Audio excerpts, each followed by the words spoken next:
ang hirap talagang kumilos guys kapag tag-ulan. Ang hirap lumabas, nakakatamad. Pero no choice ako dahil nga kahapon nagkamali ako sa schedule ng aking eyelash extension.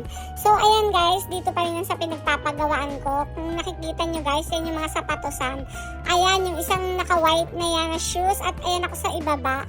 Yung mga medyas namin guys, pinatong na lang namin dyan. Siguro nakita nyo naghubad ako, nakigaya na rin siya. Paano hindi ako maghubad guys? Tignan nyo naman ang aking medyas guys. Pwede mo nang pigain at yung part lang na yan ang tuyo talaga, as in basang-basa. So kahit nakakahiya, ayan, wala namang ganong tao. Yung isang babaeng kasama ko na una na siyang tinawag, so ako hindi pa. So ayan, tignan nyo naman, nakakahiya ang aking pantalon. Tignan nyo naman, basang-basa, pati yung mga kung may patay na ako pa yata. Oh my goodness! Saklap pa mga kakulot ha. Paglabas ko, nakikita nyo ba yan? Matapos ang baha kanina,